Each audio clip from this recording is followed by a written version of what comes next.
So now, this is something I want to ask you. We'll come back to where we were. See, I'm meeting you for the first time. I've seen so many of your videos, heard you speak to a lot of other people, podcasts, interviews, and everything. But I'm meeting you for the first time, and it's internet. I don't know what it is making, how it is making things happen. People are cordial to each other, and conversations are flowing.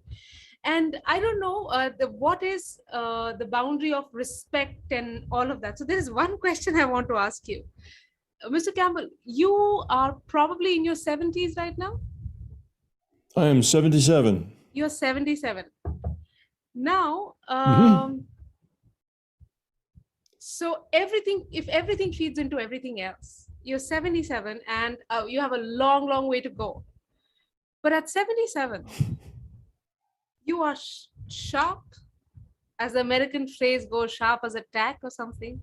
And you have a good memory, which is something I've noticed in my father. He's the same age, and he also remembers, but he doesn't have any background in science or anything. So I don't know, is it from that time, or I don't know, but would you say that your experience in life and the journey that has been with science and with consciousness and the experiments have kind of fed into you holding yourself the way you are and being on point and talking and going on for the next 2 hours? I'm sure you'll be like right on it. I might tire out. Yeah, I'm not tired. This is fun. Yeah, of course, it has a lot to do with that. Physically, I'm probably in better shape than the average 25-year-old.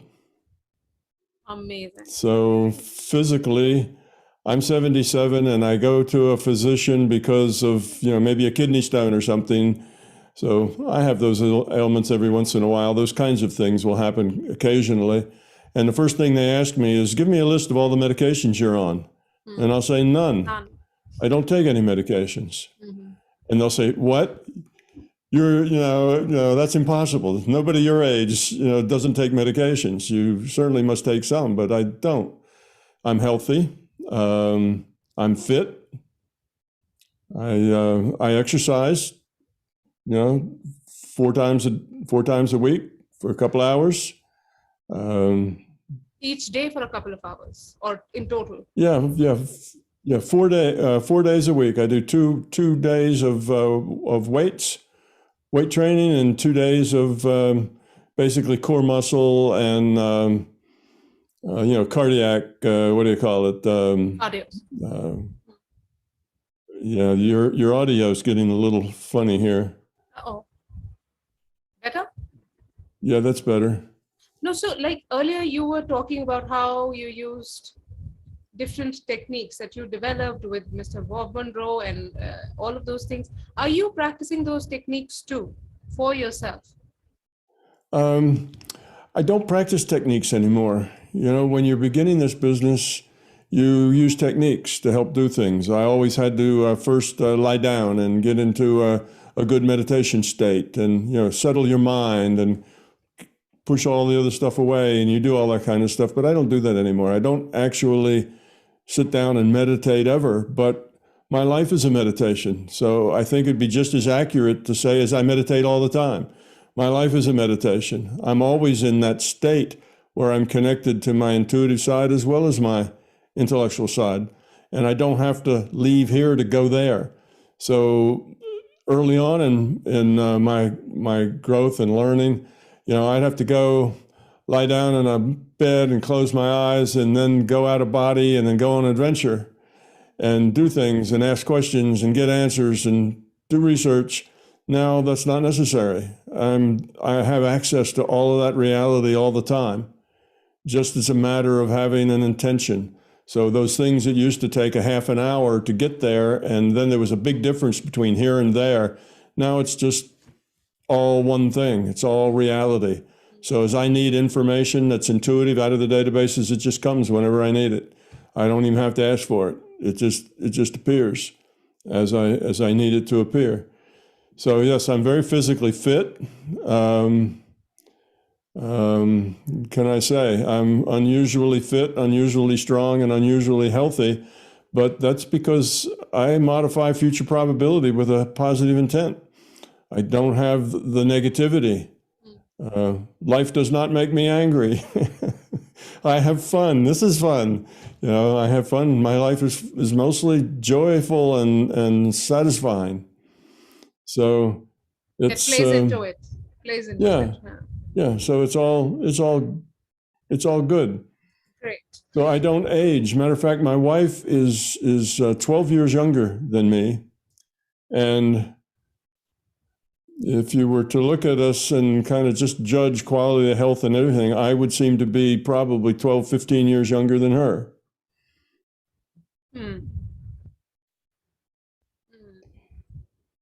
Amazing.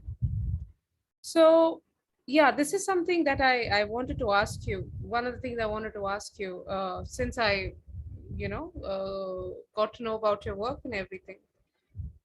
So, okay, coming to consciousness. Now, I want to really let's see how basic we can get. You say one thing, which is consciousness is an information system. Now, what if you can just unpack for us, for me, what is information? What do you mean by information? And what do you mean by system? These are words, they're most common words to be found. Maybe even if you put them together, you get a sense of what is being spoken. But you're using these words together specifically to describe what consciousness is. So from that point of view, can you just tell me what the meaning, the explanations of these two words, information and system? Okay. Not sure exactly where to start. There was a whole bunch of little questions were in there too. Let's talk about information and that consciousness is an information system. So I'll try to make that more reasonable to you. What are you conscious of? What are you conscious of now? It's what your sense data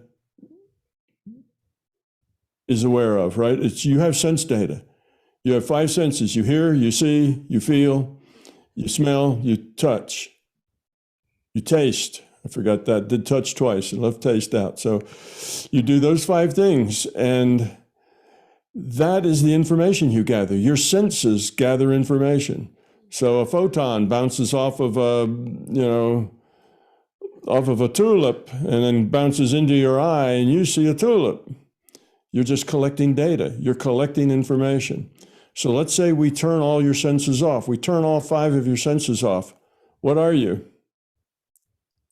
You're just floating in a black void because you don't see anything, you don't hear anything, you don't feel anything. So you're just floating in a black void, but you're aware. I call that the Descartes moment, right? That you think, therefore you are. You are because you think. You have an awareness of self. I am. That's all you have. You're alone, floating in a void, but you have a sense of I am. And because you've not always been alone, floating in a void, you have history. You've been here with your eyes and ears and nose and mouth open, so you have history, and you can go back at all those memories. So you are consciousness. You are awareness. That's what I mean by awareness. You are just awareness. And your awareness that gets a data stream, that gets information.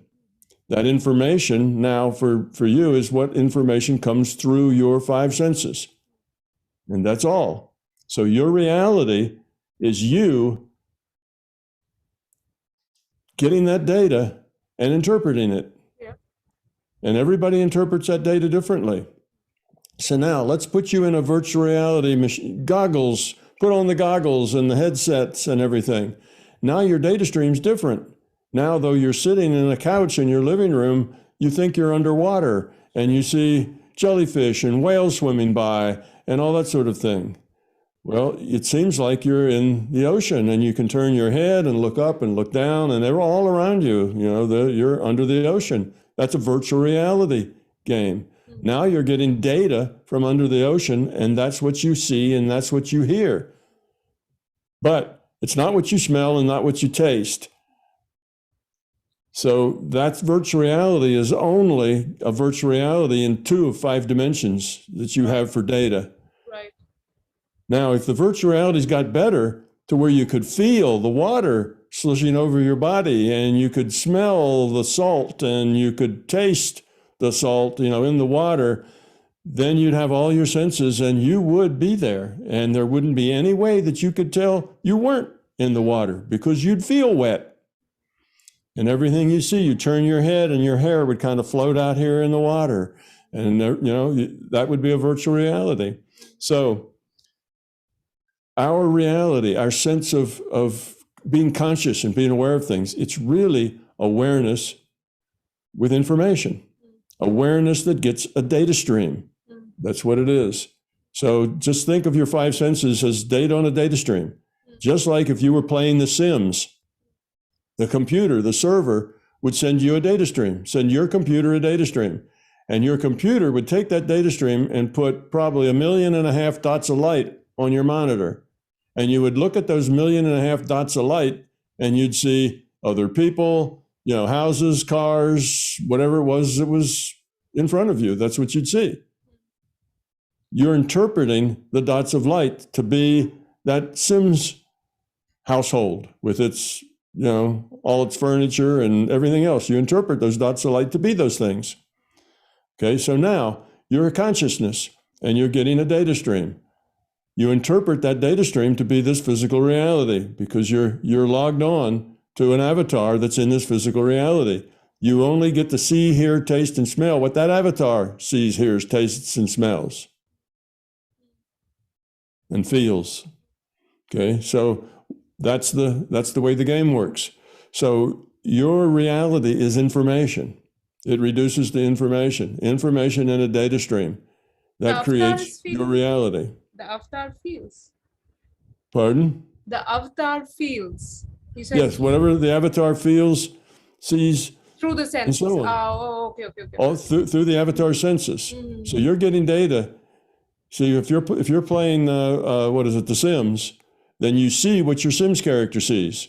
Your Sims character turns around and looks the other way, then you see what's over there. You see and hear what your Sim character sees and hears. Right? When you're playing that video game. Yeah, I've never played that. I only have a little idea. But what about pain, Mr. Campbell? What about pain? It's a game, and I'm aware that it's a game, right? I'm aware it's a game. I know it's a projection, something. It's not me. I have that separation, right? So I know if, let's say, I run into a wall or bump against something, will I still feel the pain? Sure, you feel pain because there's a rule set. You have to understand how this reality works. This reality has a rule set, just like The Sims has a rule set. World of Warcraft, all virtual realities have a rule set which define exactly what can happen and what the rules for causality are. That's the rule set.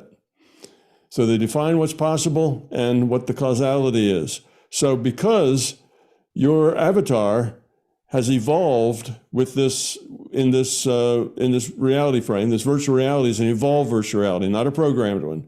So your avatar hits itself on the thumb with a hammer while it's trying to hammer in a nail. Okay, the rule set then says that the rules are biology, chemistry, physics. Those are all the rules. So biology says that you're going to smush some nerves and you're going to feel pain. Now, if you were playing a video game and you were playing an elf and your elf was fighting a barbarian or some kind of thing, and you get hit, well, you don't feel that because you're only hooked to the hearing and the sight. Your virtual reality is only your hearing and sight. So you don't feel pain when your elf gets smushed by his opponent. Okay, but that's because that's the nature of that virtual reality. It's only sight and hearing. You hear it. You hear the scream. You hear the thumps. You hear the clang of the weapons. You see the fighting, but you don't feel anything because you're not connected to the virtual reality that way. But we're connected to all five senses of our avatar. And when that avatar feels pain, then you feel the pain. When that avatar sees a horse, you see a horse. So you get whatever it is. So that's the rule set. The pain's part of the rule set because you smush nerves.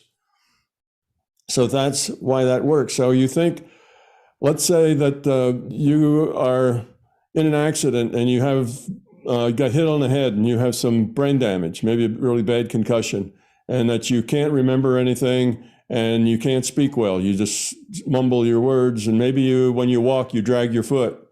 Well, it's not that your consciousness, who is the player, is damaged.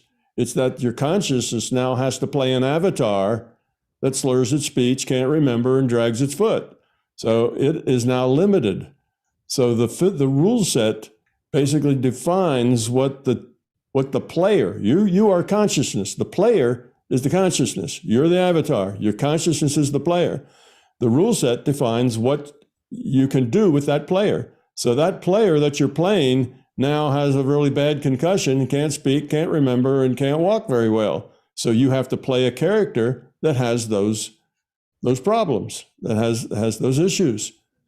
And that's the way it is. And you feel whatever that character feels, because you've got all those five senses, not just the hearing and sight, but you got all of it.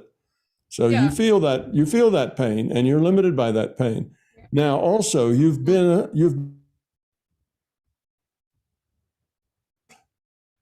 and you started when you were logged on without any memory. You just got logged on with the level of quality of consciousness you had evolved to at that time. So you have different lifetimes, and you keep evolving the quality of your consciousness, and you've evolved it up to this point. Now you go log on to another avatar. You start with that quality of consciousness, but you start with no intellect. You start with no memory. So as far as you're concerned, you go back in your memories, the only thing you can remember is the experiences you've had with that avatar. So you think you are that avatar, because all of your experiences are the experiences of that avatar. So you believe you are that avatar because you have no experience of anything else other than being that avatar, you see? So that's kind of how the balance works. Okay, so what is a system? A system is just a lot of piece parts that all work together for one purpose. We'll call that a system that has some kind of purpose to it, something it does. So you can have a system, your automobile is a system that you drive around in, and it's got all kinds of piece parts and things that they do, and they all have to work together to make an automobile that drives around. So think of your automobile as a system. Now, this is a consciousness system. That means it's a big piece of consciousness, and it started from nothing more than an awareness that it could be this way or that way. Mm. That's it. And then it developed from that. Well, this way and that way is like a 1 and a 0. And if it can be this way and that way, that means there's time, because first it was this way, then it was that way. So time is part of that. It's aware. Now, if it can be this way, that way, then it can be this way, that way, or this way, that way. It can build patterns of this way, that way, or patterns of 1s and 0s. And then it can give meaning to those patterns. It can do, those patterns can be counted, and it can have numbers, and it can create arithmetic and mathematics out of those 1s and 0s. So it evolves, and it evolves by lowering its entropy. That means creating information.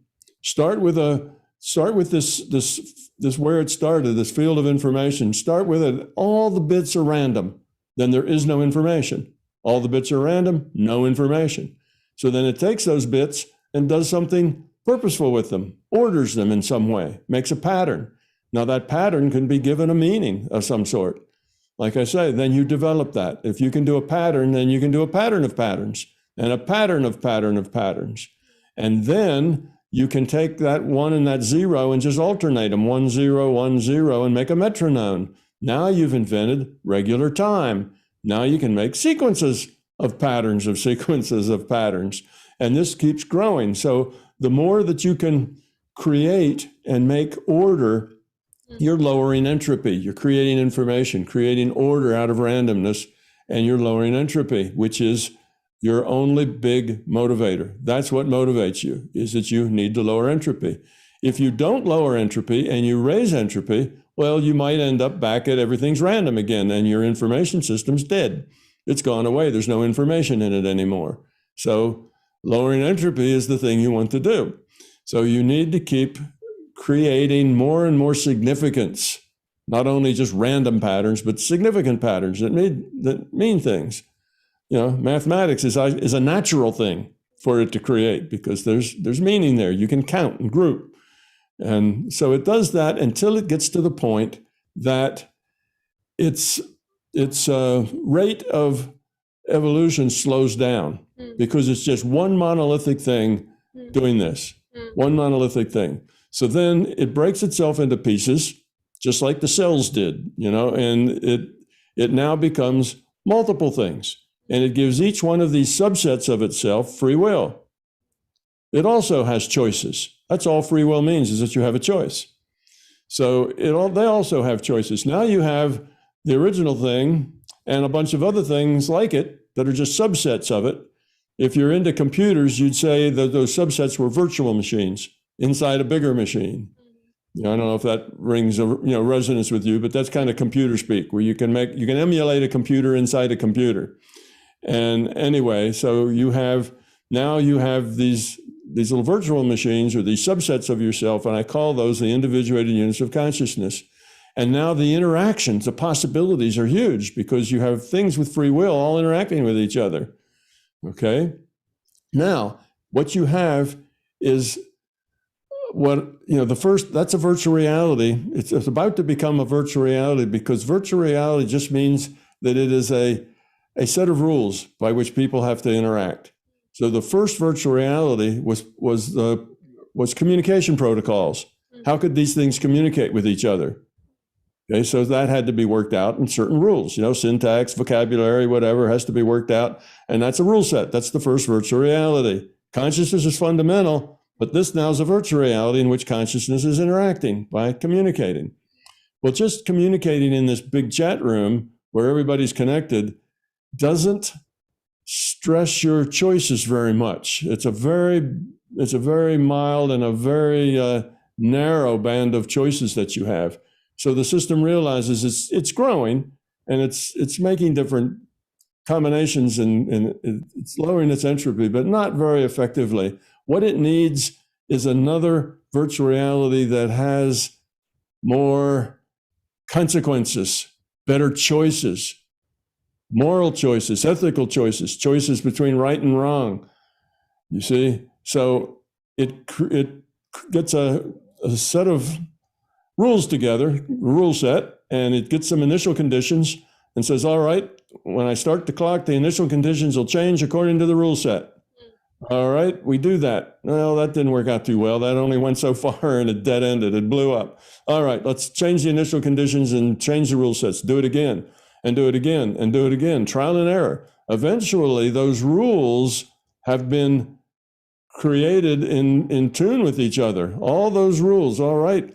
Okay, that worked pretty good. It was pretty stable, but let me dial gravity. That's one of those rules. So let me dial gravity down just a little bit more. That's better. That's more stable. Now let me dial that up a little. That's why we end up with those 5 constants that all are within 8 decimal places of each other, because this reality wasn't programmed. It evolved, and it evolved through lots of trial and error before it finally got something that was able to be stable long enough.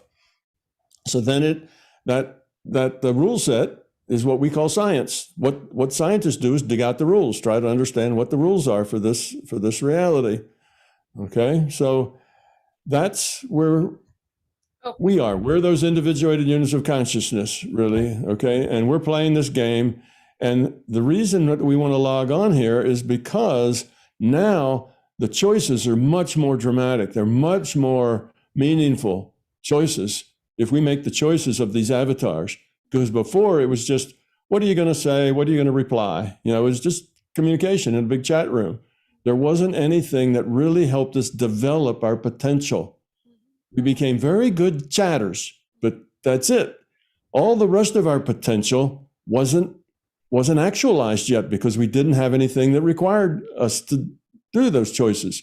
So we go log on now to these humanoids, Homo sapiens that are walking around, and to the other things too, to the other animals. Animals are conscious as well as us.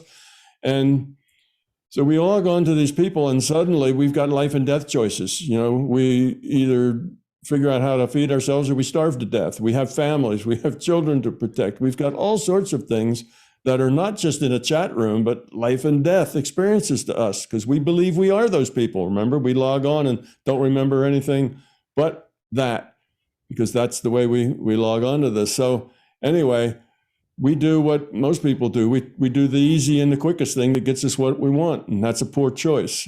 We see somebody else that has food and we don't have any. Well, we're bigger than they are. We just slap and take it away from them. And that's a wrong choice. That builds up fear. That builds up a lack of trust. That builds up a lot of negative things. But you have to grow up, and you can't start at the top to grow up. You got to start at the bottom. And there's a 10,000 bad choices for every good choice. You know this in your own life. In your life, you get to a fork in the road, or maybe where you have 2 or 3 choices that seem like they'd be good choices, but you could think of thousands of things that would be bad choices. The bad choices always outnumber the good choices. So it's just easier when you don't know what you're doing in the beginning. You just end up making a lot of very bad choices because that's the nature. You have to learn in order to make better choices. So would you say that mark of intelligence is more than knowing what to do, it is what not to do? That what intelligence? The mark of intelligence of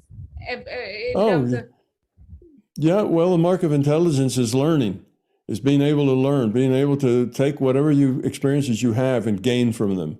That's the thing. There's really no penalty in making mistakes and making poor choices. There's only a problem with not learning from those choices. Repeating.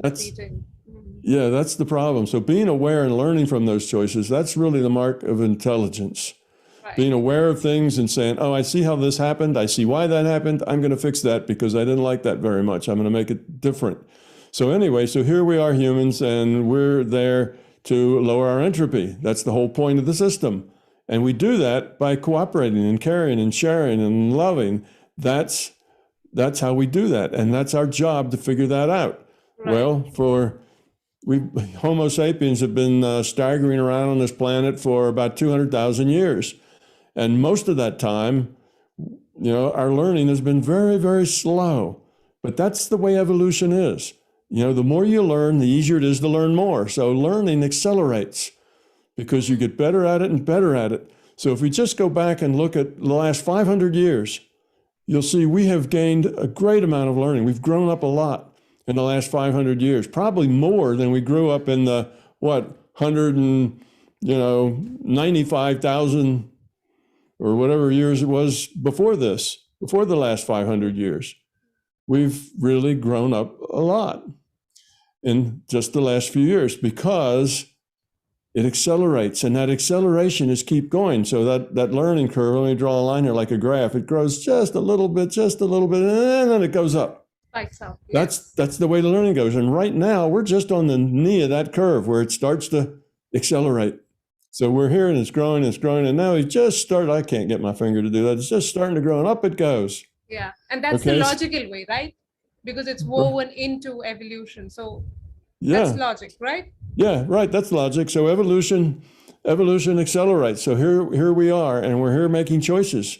Those choices have to lower entropy for the whole. In other words, we human beings, if we all cooperated and worked together, how much more could we be? See, how much better, how much more creativity, how much more inventiveness, how much more caring, could we develop if we were all working together with things? Resources aren't our problem. Our problem is a low quality of consciousness. We're greedy and fearful, and that's our problem. Right. So when you look at it, that way, you see that all of the problems we see that reflect our low quality of consciousness, they're just symptoms. The real problem is a low quality of consciousness amongst, the average quality is very low. The fact that you've got a dictator here who's nasty and a politician there who lies, those are just symptoms of the low quality of consciousness. They're not. You can change that. You can get rid of that dictator and get rid of that politician, but it won't matter. They'll be replaced by somebody just like that. It's because that's the way we are. That's the way we are. People get away with whatever they can get away with because they're low quality. So you take some guy who's humble and nice and never kicks his dog or slaps his wife and put him in that position of power, and suddenly he's slapping and kicking everybody because he has power now that he didn't have before. So we just basically have low quality of consciousness here, but we're growing, and we're on that fast track that we're moving along pretty quickly now. So that kind of gets a picture of where we are, what we're doing, and what we're here for. So I'll go back to you and your questions. I guess your question initially was, tell me about systems. This whole thing is a system. Consciousness is a system. It's got piece parts. We are one of the piece parts. We as consciousness are one of the piece parts. Piece parts. This body is just a calculation that a part of this consciousness system configures itself as a computer. It's an information system. It can configure itself in many different ways. Information systems are hugely flexible. Information systems can do almost everything. Reality is information to us, nothing more real than information. So it's configured itself partly as a computer, and that computer serving our reality. It's the server, it's the computer that computes it. It has a rule set. That rule set says how all the causality happens here. It's the physics and chemistry and biology. So this is a multiplayer game. We interact with each other. So I do things that affect you, you do things that affect me, and all of that gets computed, and we get the data stream back, and I see what you're doing, you see what I'm doing, and we make our move, and we say, well, what I'm going to do is this, or what I'm going to say is that, and we do, and we send that up to the computer comes back and shows the other person a picture of that person doing that, and then that person reacts to it, and that's the way multiplayer games go. So when you see this reality as a virtual reality, not a computed one that was evolved, and you see how it has evolved from just a simple thing to something very complex, you realize that its purpose is just to live, just to continue, and it does that by lowering its entropy. So it's growing, it's becoming. And that then provides the basis for understanding all sorts of other things. Take a double slit experiment. Why is there an observer paradox? That whether a person observes that which way data, as far as which way that the particle goes through the slits, makes a difference. Well, why is that? Because in a virtual reality, the reality exists only in the minds of the players.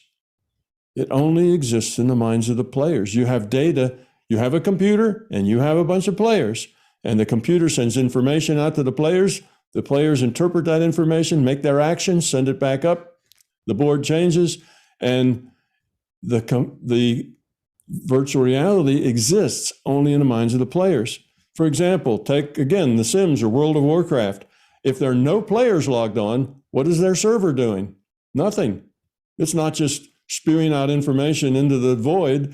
It only creates information when there's a player. If there are no players, there is no reality. There is nothing being computed. The computer just sits there, doesn't do anything. A player comes in and the player logs on, and now the computer starts sending that player a data stream to show what they see and hear.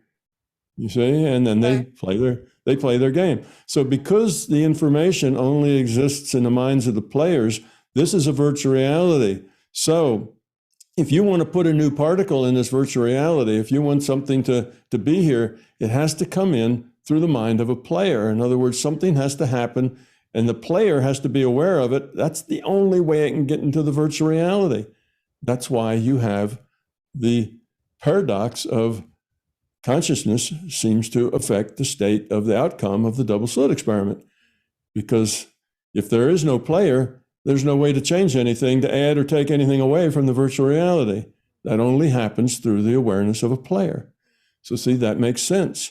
Now, what about the speed of light being a constant? Well, in a virtual reality, everything is pixelated. Everything is in terms of little chunks, right? That's the way digital computers work. So your time comes in little delta t's, and your distance comes in little delta x's. Okay, now, the fastest you can get through any virtual reality is you can move one pixel in one delta t. You can't move any faster than that. You see, if you went, let's say, 2 pixels in a delta t, well, then you would be teleporting. You'd be disappearing here and appearing 2 pixels over. You see, but for continuous motion, and this virtual reality is one set up for continuous motion, then as fast as you can go in any virtual reality is 1 pixel of distance for 1 increment of time. Can't be any different than that. So that's the speed of light. And that delta x is called Planck distance. That delta t is called Planck time. You divide Planck distance by Planck time and you get the speed of light. And that's the time at which physics says that our reality becomes granulated, becomes pixelated, if you like. Okay, so now here's another thing that science has found. The speed of light actually does change a little bit now and then remains constant, but changes a little. But it changes in like the eighth decimal place. It'll change, but we can measure light to like the 10th decimal place. So we know it's a real change. It's not just that it's our measurement error, it's a real change. And we've noticed this like 4 or 5 times since light's been able to be measured accurately, that light changes. Well, why does that happen? See, it's a big mystery in science, but it happens because the system that creates a virtual reality doesn't create it in any more resolution than it needs. It only creates it in the resolution that's necessary. If it created in more resolution, then that'd just be wasted computer cycles, creating things that nobody would notice or nobody would see. So times when humanity starts digging deeper and deeper, like we start smashing atoms in big cyclotrons, over in Geneva, then the resolution has to get finer and finer because we're making measurements at a finer and finer level, and there needs to be some specificity there. Well, how do you make the resolution finer? Well, you need a smaller delta t and a smaller delta x. And the thing to do would say you want to double your resolution. Well, you divide delta t in half and divide delta x in half. Now your resolution is twice what it was before, right? You've got smaller units, smaller pixels, better resolution. You following me? Yes, smaller pixels. Yeah, smaller pixels, therefore better resolution. Yeah, finer picture. So you just divide them by 2. But you can't divide them by 2 because they're pixels. You can't just divide it by a number. You can only divide it by some number of pixels. You can't just divide by 2. If you divide that by 2 and that's a certain time, well, that time may not be available. It has to be the next pixel that's closest to that time, because we don't have continuous time and continuous space. They're pixelated. So what happens is you want to lower that resolution. You want the resolution to be, raise the resolution. You want to make it be more resolution so you can have finer picture. Then you change delta t and delta x and you try to keep the ratio the same. But because they're pixelated, you can't make them stay exactly the same, because you can't make it be whatever you want. It has to be either the pixel, the next pixel up or the next pixel down. It can't be just whatever you want. So there's going to be a little bit of change in the speed of light when you try to change that ratio or change the delta x, delta t to. So the reason that we have 4 or 5 times seen c, the speed of light, change down at that 8th decimal place is because the system had to increase the resolution because we keep making finer and finer measurements, and it tried to keep the speed of light the same as best it could, but it can't do it exactly because it's pixelated. So that tells you about the level of pixels where it's working. It's working at about the 8th, 10th decimal place. Down in there is where it's working now. Now, the Planck length and Planck time are much smaller than that, so it could go much deeper. But in this simulation, it's a smart computer, and it only uses the resolution it needs. So some parts of the simulation, it doesn't need much resolution. If we're not atom smashing, we don't need things to the 8th decimal place. So it doesn't compute them to the 8th decimal place. It only computes them to what it needs. As it changes, then we have to change things. So see, now that's another one of those big mysteries in science. Why does the speed of light change? Why is c a constant? Why does it matter that there's an observer? Well, see, this model answers all those things. Why do those numbers all look like they're coordinated or perfect for each other? I got a sense of what you're saying, and so okay, just a little bit of what we were talking about earlier. You were talking about evolution also, like one of the 2 things that are fundamental to your whole theory. My big theory is that consciousness is fundamental and evolution is how would you complete the sentence? Evolution is also, they both exist. In other words, just is. If you have a self-changing system, then that system will change to improve its condition. That system will change to Reduce its entropy. satisfy the pressures that are external pressures that are on it. Right. And in this case, with consciousness, the pressure is internal. The internal pressure is to lower entropy. Great. So now we spoke to one Dr. Marco Masi. He's a physicist from Italy, and he has read the works of Sri Aurobindo. I don't know if you're familiar with Sri Aurobindo. So now, Yeah, a little bit. So he found some like something to the point of saying that in Sri Aurobindo's writings, he found hints of what quantum physics is saying, and say things that it's not able to very properly explain, something to that effect. And Sri Aurobindo had something to say about evolution, which was that evolution has a goal, that there is a design. And it's not just about random mutations and natural selection, even though they play a role. Now, this is, I'm quoting him as he told us when we had an interview with him. So I wanted to know from you, as a physicist, what are your thoughts on evolution? Well, yes, obviously it has a goal. The evolution of consciousness goal is to reduce entropy, period. That's what it does. That's called evolution. If it raises its entropy, that's called de-evolution. So evolution does have a purpose and a goal. And in this situation, in my model, it doesn't mean that the system can't come in and fiddle with the model a little bit. Let's say its model as it evolves doesn't quite do what evolution wants it to do. Well, it can go in and change it a little bit. It's not stuck. It can change the results. We do that when we do these kinds of models in computer science labs. If they don't come out the way we want, we go back in and fiddle a little bit until we make them, come out the way we want. So evolution definitely has a purpose. For consciousness, it's to lower entropy. That's the fundamental purpose. And from that purpose, you get then downstream in the logic says, well, it's to become love. You see, that's the purpose. But that purpose, that's just a logical consequence of lowering entropy.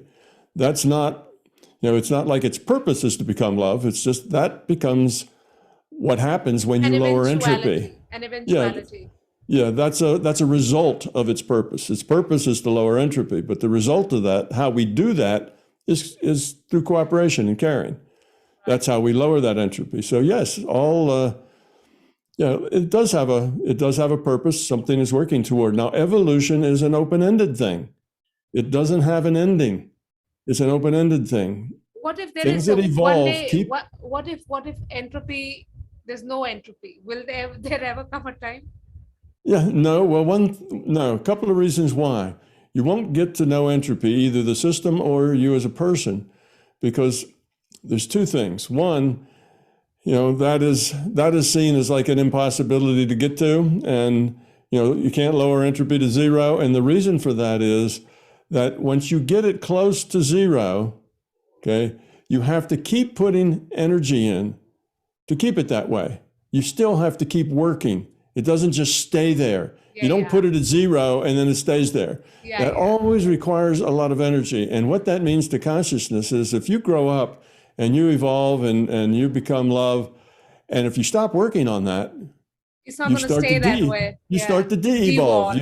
You start to de-evolve, and pretty soon your ego starts to grow, and you start to believe you're superior than other people, and all of that sort of thing steps in. So you never get to the end. You always have to put in effort to lower your entropy. And if you ever quit, well, then your entropy just naturally goes up, because that's the nature of entropy. It just naturally increases all by itself. So no, you never get to quit. So that's the thing. Now you can kind of approach it asymptotically. You get closer and closer, but you still have to keep putting in effort all the time. Now with consciousness, the way you put in effort is to learn and grow yourself and to help other people. And when you start this process, it's mostly about you growing yourself, because you're really not that much help to other people until you grow up yourself. So it's about yourself. And then as you get more grown up, it's more and more about other people and more about helping. But you still grow up. I mean, you're still growing and learning, but most of your energy now is focused on helping and helping other people grow. So that's just the nature of it. So there is no ending. It just goes on naturally. Now, the system itself, consciousness system, that's just a normal natural system. It's not a supernatural system. It's just a natural system. It's not perfect. It's not infinite. It's not, I don't know, what can we say? It's just not supernatural. It's just a natural system trying to survive like systems do by lowering its entropy in this case. So it evolves into new possibilities. Now, could you ever run out of possibilities? Could you get to the point where you tried everything and there just wasn't anything else to try? Well, not actually, because what happens is the more you learn, the larger the set of possibilities are. The possibilities just keep growing. As you evolve, you don't use up probabilities. It's not like there's a fixed amount of probabilities that you can evolve into. The more you grow, the more you just generate more and more possibilities. Look at technology. Technology evolves just like anything else evolves. And here we are now with computers and internets and stuff. Look at all the new possibilities that just got generated because of this evolution. So evolution's like that, and we evolved as humans. Once we, got out of the trees and stopped eating just bananas, we ended up being able to do other things. We started to build things. We started to make technology. And it just keeps getting more and more. So the more you learn, the easier it is to learn more. The more you evolve, the more possibilities you have to evolve into. So it's not going to run out of things to do. But, it is a finite system. It's not infinite. So you could say that perhaps it would one day run out of things to do, but it would have tried everything. But probably not. And it's probably so far down, as to practically be at infinity. Yeah, but it seems like every interaction yields something. So as long as interactions keep on happening, something new will keep coming out. This is exactly. Yeah, one logical draw from what you're saying. I think, I have one last question for you, Mr. Campbell. Oh, come on, not just one last question. There's bound to be 4 or 5 or 6 or 10 last questions. I'm sure of it. I'm sure of it. Go ahead. You can just, the question that is now that I'm going to ask you, I think will give you a chance to just say everything that you'd like to say. Let's see. So I would want to know, with all your experiences, your as a physicist, as an author, as an individual, as consciousness expressing itself as it is through you, what are your thoughts on truth, beauty, and simplicity? Some practical insights on these subjects. All those things because I see a lot of scientists using these terms, and when I was growing up in school, this is not what you associated with math or science in any form.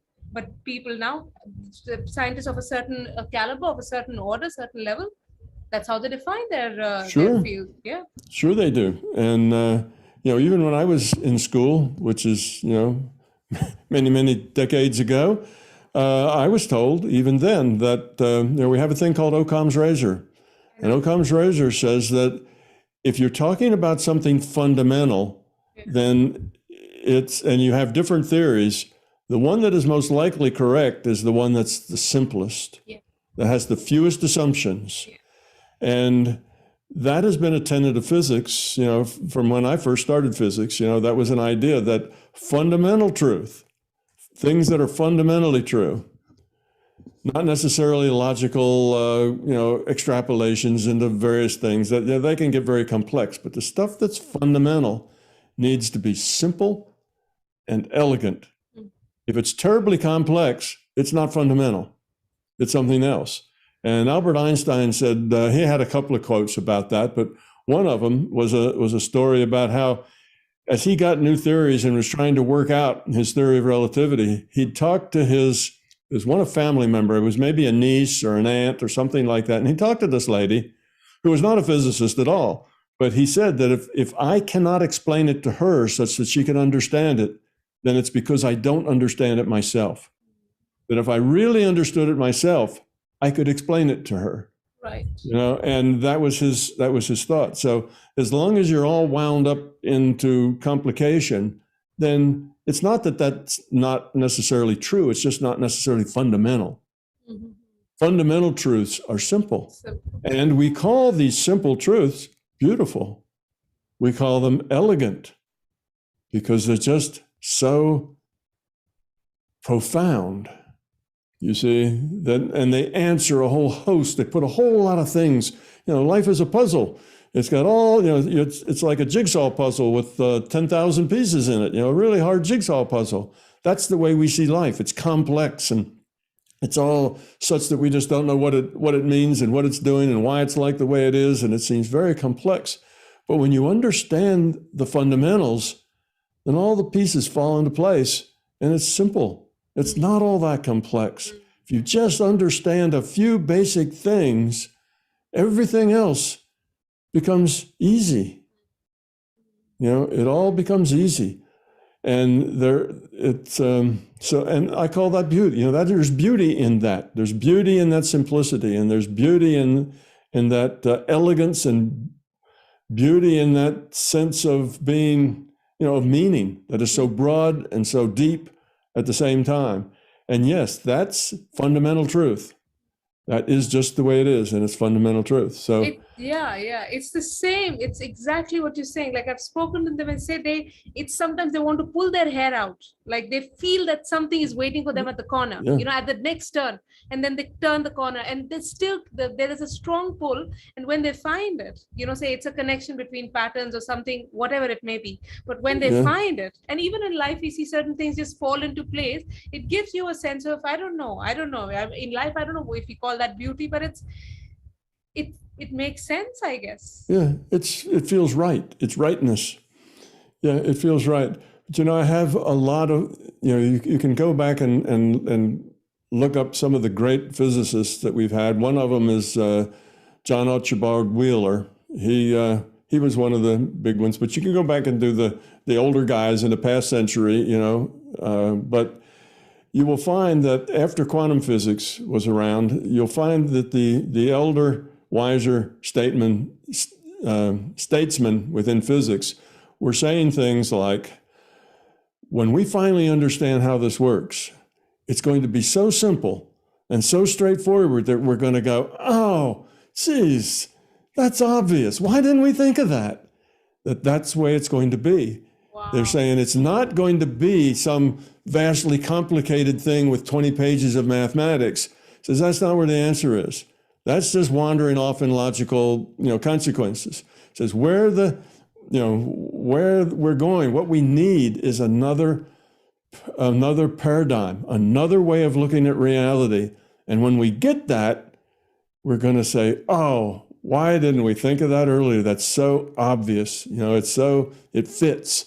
And I think that's where we are now. And I think most physicists, particularly the ones that are in quantum physics and particle physics, because they're the ones that are likely to say, yes, this reality is information-based, but they don't know what to do with that. They don't know how to do anything with it. Just like the early quantum physicists had no way to do with, nothing that they could imagine, with the fact that particles are really probability distributions. They don't really exist until they're measured. What do we do with that?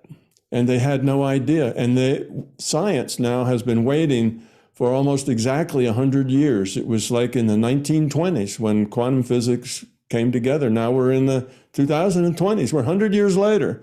And most all the traditional physics are still in that same place, banging their head against that same wall. Yes, we know, reality is information-based, but how can I turn that into a science? What do I do with that? And you see, what they're missing is that information-based means virtual reality, which is why you'll get a lot of physicists talking about virtual reality. That's kind of a hot, fun topic among physicists. But again, they don't know what to do with it because immediately they come to ask, well, if it's a virtual reality, then it has to be computed. Where's it computed? And it has to be programmed. Where it's programmed? Oh my God, don't tell me God does it. That's not science. That's not a good answer. That's just that's one of these fluff answers. God does it's the answer for everything. You got a question, God does it. That's the answer. So they just get stuck with that. And what they haven't been able to see is that consciousness is fundamental and consciousness is the computer. And it wasn't programmed, it was evolved. Now we have places now all over in universities that have simulations where they have initial conditions and rule sets, and they let those things go out and make things. So that started with a bunch of experiments called cellular automata. That's the very simple, I don't know if you're aware of that, but you can look that up. And cellular automata, that's one of the simplest versions of this, where they take up a rule set and some initial conditions and watch how it plays out. And what they've discovered is these cellular automata can emulate a general purpose computer. They have memory, they can move data, they can do all these things, but they're just, you should Google that. It's called Conway's Game of Life, or cellular automata. And you'll see that it's just initial conditions and a rule set, and you let it go and see what happens. So that's been around now for 30 years or so. And that is what I describe in my book as not a geometric fractal, but a process fractal. The rule set and the initial conditions set up a process. The rule set is the process, and the initial conditions are the things the process works on. You see? So, and it just keeps iterating. The output becomes the input, becomes the output, becomes the input, and it just keeps running that rule set. It's evolution. Evolution is a process fractal. And anyway, so these are ideas that's I think is this big paradigm shift is going to be a realization that consciousness is fundamental, and that consciousness is the computer. This is a virtual reality. And when they get to that point, suddenly all these things in physics that are paradoxes now, simple answers. Well, of course, there's the speed of light's a constant. You can't go faster than one block of X for one piece of time. It's simple. And all these other things that they see will just fall out and be very simple. But paradigm shifts are hard to get past. People just can't see them. Like the physics problem, because they are so deep in their belief in determinism and materialism, then really closely studying the paranormal things, they won't do it. They won't do that. That's pseudophysics. That's woo-woo, and they can't actually study that because it's not objective. And science only is to be applied where it's objective, and that's subjective, so science doesn't go there. Well, that's such a big mistake, because if they had looked at the paranormal things, they may have come to the conclusion already that consciousness is fundamental. Because if they looked at just the placebo effect, how is it that people's minds change their health? How is it that people that are grouchy all the time, bad things seem to happen? Their life is not fun, and so on. If they'd studied some of that, they would begin to see that consciousness really is the fundamental thing, and that you can change things here from the consciousness, but it doesn't go the other way. Just like I did. That's not beyond. It's not like you have to be a genius to see that. You just have to experience it. You have to work in it. But science says, no, we don't go there. We only work in the objective. Our science is objective, and anything that's not objective is not science. So they don't understand that consciousness is fundamental because they've never worked and studied and researched within consciousness. Because in order to do that, you have to develop your intuitive side to the point that you can actually repeat experiments exactly. And that takes a lot of development of the intuitive side. And everybody in our culture has this big, huge intellectual, logical side and a little teeny weeny undeveloped intuitive side. And they just say, nonsense, can't do that. That intuitive side's just totally unpredictable. It's right, it's wrong. It's, people who think they've really got it. I got this. My intuition says this is going to work, and it doesn't, because they're guessing. That's their intellect guessing. It's not really their intuition at all. So, see, the whole system doesn't quite support it yet, but it will. As time goes on, with evolution, more and more people will get it, and more people will understand, and they'll see it. And I don't think it'll take 200 years like it took for us to realize that the world wasn't flat. but it is going to take some decades yet. But I think once it goes, it's going to go because today's high priests are not the priests. Today's high priests are not religious priests. Today's high priests are the physicists. They're the scientists. The job of the high priest is to tell everybody else what to believe. That's the high priest's job, to come up and interpret reality, tell everyone else what to believe.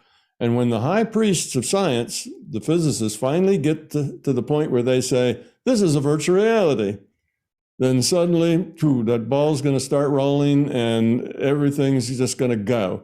It'll be like the dam is broken when they get there, because they won't want to go past that point. They just want to stay in their nice little objective world. But the rest of the world is going to say, what? It's a virtual reality? Really?